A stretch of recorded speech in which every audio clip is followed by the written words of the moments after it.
Un chico de 19 años acaba de fracturar a la escudería más dominante de la historia moderna de la Fórmula 1. Y sin chocar. O sea, eso es lo más increíble. Exacto, ni siquiera tuvo que tocar el auto de su compañero para lograrlo. Bienvenidos a esta inmersión a fondo en el paddock, porque las consecuencias del Gran Premio de Canadá de 2026 nos tienen, la verdad, asombrados. Totalmente. El circuito Gilles Villeneuve siempre, digamos que es garantía de caos, pero esto superó cualquier expectativa. No fue una carrera accidentada normal, fue un colapso institucional a múltiples niveles. Hoy tenemos una misión crítica en esta sesión, porque necesitamos diseccionar ya mismo los mecanismos exactos de la guerra civil que acaba de estallar dentro de Mercedes. Sí, y desmenuzar la física del catastrófico error de McLaren, que básicamente arruinó su domingo antes de apagar los semáforos. Una locura. Y además entender cómo la vieja guardia, o sea, los veteranos, aprovecharon esta carnicería para dar una clase magistral de supervivencia. Tenemos que desempacar esta locura ya mismo. Es que lo fascinante aquí no es solo quién ganó, sino cómo los equipos grandes implosionaron bajo presión. Fue un sismo de magnitud catastrófica en la parrilla. Expuso todas las grietas. Hablemos de esa presión, empezando por la zona cero del caos, el garaje de Mercedes. Tenemos a Kimi Antonelli y George Russell. A nivel de rendimiento puro, Mercedes tenía el arma más letal. La mejor máquina en Montreal, sin duda. Tenían el ritmo para dominar a placer, pero estuvieron, a fracciones de segundo de convertir un doble podio en chatarra de fibra de carbono.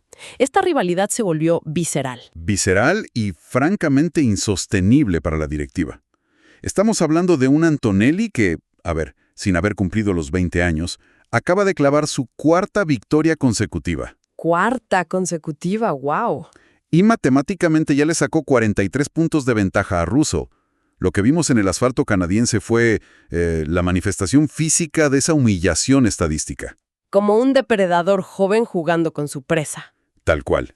Antonelli no estaba buscando un hueco para rebasar, estaba ejecutando una guerra psicológica de desgaste. Lo asedió por completo. Revisando la cámara a bordo, te juro que era asfixiante. Vimos pasadas de frenada donde las llantas delanteras humeaban, bloqueos dramáticos en la curva 10. La horquilla, sí. Y luego la vuelta 24. Ese momento en la chicana de entrada a meta, a centímetros del muro de los campeones, donde Kimi le tira el coche. Y la radio posterior es dinamita pura. La radio, sí. Kimi recibe la orden de devolver la posición y responde gritando, o sea, literal gritando, ¿por qué tengo que devolver la posición? Me ha empujado y yo tenía la curva. Está desconociendo la autoridad de Toto Wolff en televisión abierta. Es que cuando tienes a un talento generacional pisando el acelerador de esa manera, respaldado por el cronómetro, las órdenes de equipo se vuelven sugerencias. Pero a ver, fue una estupidez de Toto Wolff dejarlos pelear así y arriesgar un doble abandono. Porque el costo mecánico fue brutal. Es que ahí está la clave. Antonelli sabe que es el futuro y lo usa como escudo. El Mercedes actual es una flecha, pero no es un tanque de guerra. Someter al motor a rodar constantemente a medio segundo de la caja de cambios del compañero tiene un costo térmico. Pero espérate, los motores híbridos actuales tienen mapas de protección súper avanzados. ¿Me estás diciendo que Kimi, al negarse a retroceder, usó el aire sucio como arma para fundir el auto de Russell? De manera consciente o no, esa es la física exacta de lo que ocurrió. Rodar tan cerca en la estela de aire turbulento significa que los radiadores de Russell no recibían aire limpio. Estaban tragando aire caliente. Aire sucio, inestable y a más de 100 grados proveniente del escape de Antonelli. Las temperaturas se disparan, la batería del sistema híbrido se cocina y en la vuelta 30, el coche simplemente dijo basta. Una muerte súbita total. O sea, se apagó todo el tablero electrónico en plena recta. Un fallo eléctrico catastrófico porque el sistema de protección térmica colapsó. Y la reacción de Russell al bajarse, tirando el volante y los protectores al suelo con una furia total. Rompiendo reglas de la FIA, por cierto. Exacto, saltándose el protocolo de porqui cerrado. Ese es el retrato de un piloto roto psicológicamente. Quedar a más de una carrera de distancia en puntos frente a un adolescente, es devastador. El terminador de Mercedes mostró debilidad mecánica bajo presión extrema. Ahora, si el fracaso de Mercedes fue por agresividad en pista, el desastre de McLaren, te lo juro, todavía me cuesta procesarlo. Fue un suicidio estratégico. Un colapso total desde el muro de boxes antes de arrancar. Lo comparo con ir a correr un maratón en el desierto usando botas para la nieve. Se están quebrando bajo la presión de ser contendientes al título. Definitivamente. Fue una de las peores lecturas de condiciones de pista en la historia moderna. Una desconexión total entre los ingenieros de simulación y la realidad empírica del asfalto. Frío, pero un asfalto completamente seco. Las mantas térmicas salen en la parrilla y vemos a los dos McLaren con neumáticos intermedios de lluvia. Piastri reportó por radio que sentía el auto flotando. Es que, mecánicamente esto ocurre cuando confías más en un radar meteorológico hipersensible que en tus propios ojos. El neumático intermedio está diseñado para evacuar litros de agua. El agua enfría la goma, ¿no? Exactamente. El agua actúa como refrigerante natural. Cuando pones ese neumático en asfalto seco de 18 grados, bajo cargas de 5 fuerzas G, los bloques de goma se flexionan violentamente. Generan fricción. Fricción interna brutal, histersis. En menos de un sector, el compuesto alcanza temperaturas críticas, hierve y literalmente se desgarra de la carcasa. Se derrite en la pista. Pero aún así, Lando Norris tuvo una salida estratosférica. Lideró brevemente. Por un segundo pareció que McLaren era un genio táctico. Fue un espejismo monumental. Al estar tan blanda la goma, el agarre mecánico en los primeros 5 segundos de tracción pura es altísimo, casi como goma de clasificación. Pero la factura llegó rápido. Tuvo que parar casi de inmediato para quitarse los intermedios, arruinando su carrera. Telemetría pura. Las temperaturas estaban en la zona roja ya para la curva 3. Y a partir de ahí, todo fue en picada para ellos.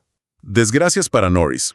En la vuelta 17 se le mete basura en los radiadores, otra parada, y el abandono definitivo en la vuelta 40 por rotura de la caja de cambios. Y del otro lado del garaje, Piastri, preso de la desesperación por recuperar tiempo, comete un error de cálculo básico, se lleva puesto a Albon en la horquilla, destruye el alerón y le clavan 10 segundos de sanción. Doble cero para el equipo, y lo peor es que las enormes actualizaciones aerodinámicas que trajeron, en las que invirtieron millones, ni siquiera pudieron evaluarse bien. Un error de clima básico que destruye la moral y corta el progreso en seco. Pero bueno, la Fórmula 1 es un ecosistema depredador. Mientras la juventud implosionaba, los leones viejos olieron sangre. Ejecutaron con precisión clínica. Lewis Hamilton logró su mejor carrera en 2 años, con Ferrari. Segundo lugar, encontrando el punto dulce del auto pese a sufrir graining severo en la delantera izquierda. Aquí es donde la experiencia separa a los campeones de los novatos. El graining, para que se entienda, es cuando la goma se desgarra y se acumulen bolitas sobre la llanta. Vas manejando sobre canicas, básicamente. Exacto. Reduce la superficie de contacto. En lugar de entrar en pánico, Hamilton compensó esa falta de adherencia modificando el reparto de frenada, el brake bias, casi curva por curva en el volante. Una carga cognitiva bestial a 300 por hora. Al mover el balance hacia atrás en las entradas de las curvas, le quitó el peso a la llanta delantera izquierda herida, usando más freno motor para rotar el auto. Una sensibilidad táctil de décadas. Y tenemos que hablar de Max Verstappen.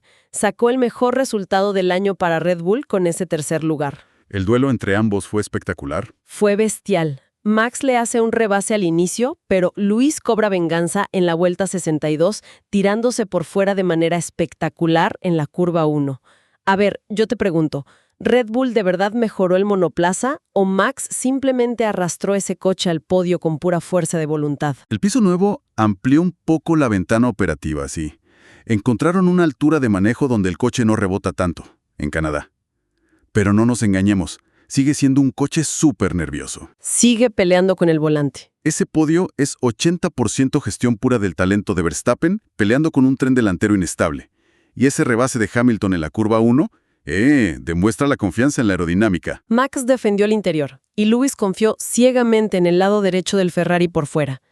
Si a estos multicampeones les abres la puerta 1 milímetro, te arrancan el brezo entero. Se mantuvieron al margen del caos de los Mercedes y capitalizaron cada error. Y si la punta fue intensa, la zona de guerra en la mitad de tabla fue pura sangre, sudor y, asientos rotos. Supervivencia pura. Fernando Alonso hizo magia efímera.